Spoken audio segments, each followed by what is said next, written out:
What's going on, everybody? It's Runick coming at you with a brand new video, and today I wanted to show you all the deck that I've been taking to my last few locals and been having an absolute blast with, and that deck is Live Twin Runick Spright. Now, this deck isn't anything new by any means. It's been around basically since Runick Spright variants have been a thing, and it was actually considered like the best build at one point, though it eventually got overshadowed by builds such as For Hire Runick Spright and, of course, now Bystial Runick. But I think that this is still a really solid deck.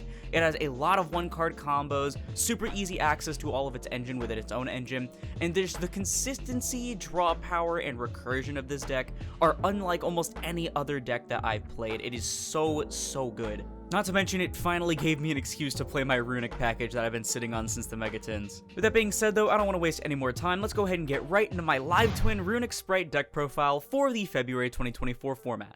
Starting off, of course, with the Live Twin cards, we have 3 copies of Live Twin Leela, 2 copies of Live Twin Kisskill, 1 copy of Kisskill Frost, and 1 Leela Treat. Overall, this is pretty standard. Leela is the one that you want to see the most because it summons the Kisskill Frost from your deck, which gets you that extra draw on your opponent's turn when they search, which doesn't seem like very much, but combined with all the other draw power in this deck, from the Kisskill on your turn and then your opponent's turn to the Kisskill Frost to the Runick Fountain, all sorts of stuff like that, you have a bunch of draw power, and all of that can culminate in more hand traps, or of course more Runick cards. Opening Kisskill isn't the end of the world either because you do still get your full combo, including the draw off the Kisskill in your main phase, but it just doesn't get you the Kisskill Frost in the opponent's turn, making it quote-unquote slightly less important. I'm also playing 2 copies of Sunny Snitch to search out my starter cards. Having basically access to 7 1-card starters is pretty cool, especially when you combine it with all the 1.5 to 2-card starters in the deck, and Sunny Snitch is just such a good card overall, not only being a Rhoda, but also having that life point gain and drain effect that's shockingly powerful. I was at one point playing 1 Sunny Snitch, 1 Live Twin Home, and then 1 Secret Password to search out either or, but then I eventually cut Home because it ended up not really coming up like ever, both between the lock and having a discard, and then I eventually cut the Secret Password for the second Sunny Snitch because it made no sense to Secret Password, search for Sunny Snitch, and then get drolled and not be able to combo, whereas if you Sunny Snitch get drolled, you can actually still do your full Live Twin combo. It does suck drawing into more Live Twin cards, especially Leela and Kisskill themselves, off of your Runick Fountain and stuff after you've already done your combo. Kind of annoying there, but I mean, what can you do, especially when most of the time you are drawing stuff that isn't engine. But overall, really love this engine, especially the interaction with cards like Forbidden Droplet and stuff. Super happy with it. For the Spright package, it's actually incredibly simple. It's just 3 blue, 1 jet, 1 red, 1 carrot, and 1 starter. Honestly, these are like the only sprites you really need, especially like the blue. I actually really undervalued blue when I first played this deck. I actually played it without blue, and like the deck I was like trying to build was playing like the 1 blue. But blue is just such an amazing extender. I mean, if you get your Hugin Ash, or you get your Leela or Kisskill Ash or Impermeable Veilard, or something like that, then just having the blue means you can still full combo, which is insane.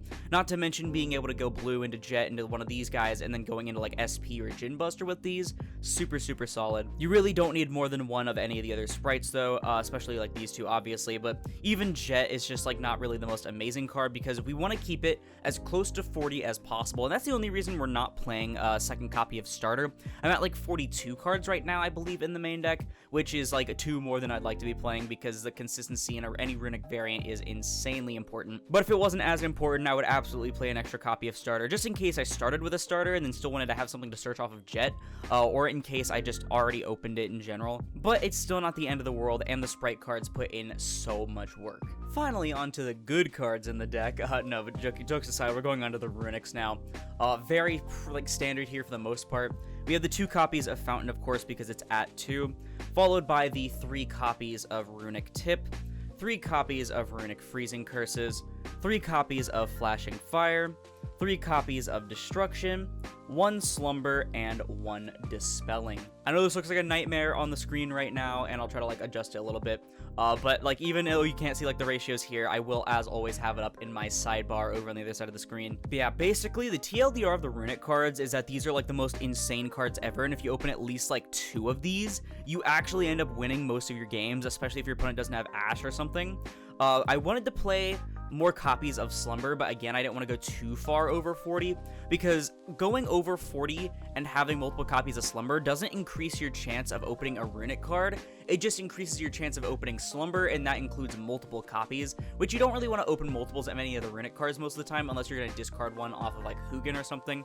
But even then, you'd still prefer to draw like unique ones, especially Tip. And I actually was playing 2 Destruction at one point and then like a Smiting Storm, but I realized that A, Smiting Storm was kind of bad. It didn't really do anything additionally alongside banishing stuff off the top of the deck, usually not very many, like 3 cards tops. But also there was a bunch of Runick at my locals. There still is a bunch of Runick at my locals. And most Runick mirrors I've noticed has literally come down to who opened Destruction first. So I just put in the 3rd copy of Destruction, took out the Smiting Storm, and just haven't gone back ever since. So happy I finally got an excuse to use this engine. It is so much fun. One of the most amazing engines I've ever played with, and I'm so glad it's so affordable now. Of course, you can't have a Runick deck, especially one with all the draw power as Live Twin Runick, without having a bunch of non-engine hand traps to draw off of your fountain and such.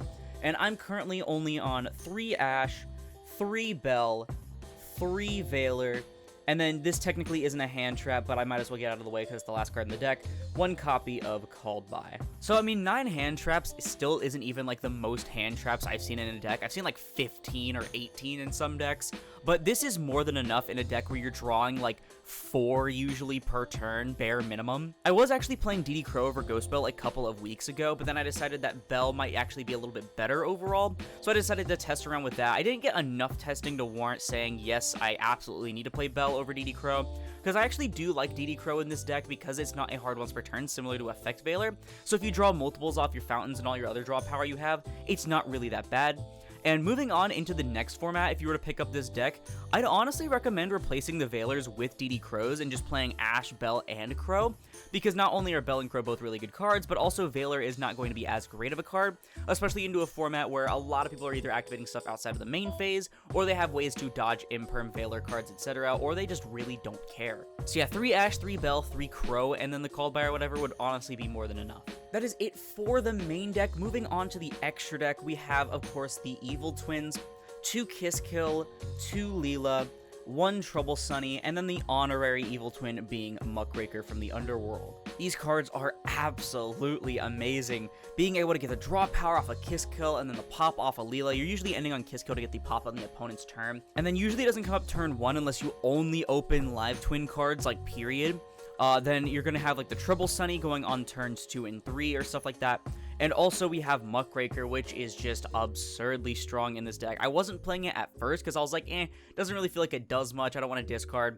But it makes you not have to go into a second copy of Kiss Kill just to get your combo end board of ending on like the Kiss Kill plus all of your other things. Because usually before Muckraker, you would just link the Kiss Kill and Leela into a second copy of Kiss Kill, which wasted a lot of resources. But I'd rather lose a discard most of the time than go into the second Kiss Kill, because she'll just reborn one by discarding a card. And sometimes, if you haven't banished the Trouble Sunny yet to send one of these to non-target send a card in the field, you can actually reborn Trouble Sunny, which is pretty huge considering that she's 3,300 when you do get your battle phase, and getting 2 summons at once instead of just the 1 feels really, really awesome. Plus, the protection actually comes up a lot more than I expect. A lot of people are imperming Muckraker just so I don't have protection from certain cards. It does take up a chunk of the extra deck, but honestly, it is so worth it. Sprite package in the extra is really simple. It's literally just a Gigantic and a Sprint. Not too much to say here. Gigantic gets you access to any of your twins that you need from your deck, usually the Kiss Kill Frost if you open Leela and she gets impermed or something. And then Sprint is here not for like any Angler plays or anything. I actually used to play Angler and Beaver and stuff, but then I realized that I open way too many normal summons all the time. But Sprint is actually here because if you get any 3 level 2s on board, so basically if you open a Runick card plus Sprite Blue, you can actually go into Sprint with 2 of them and then dump your Leela, and then overlay Sprint with the 3rd level 2 to special Gigantic, and then use Gigantic to summon Kiss Kill Frost and get your full Live Twin combo. It's not the thing that comes up the most, but it actually comes up far more than you may think. It is really good to have Sprint for that. We're playing 2 Hugin and a Jerry, Gary, whatever you want to call him, for the Runick cards in the extra deck. Honestly, not too much to say here. Hugin searches for your fountain and is level 2. Jerry adds back your fountain and can be used to go into an SP. which is really, really cool. Speaking of SP, here she is in all of her glory.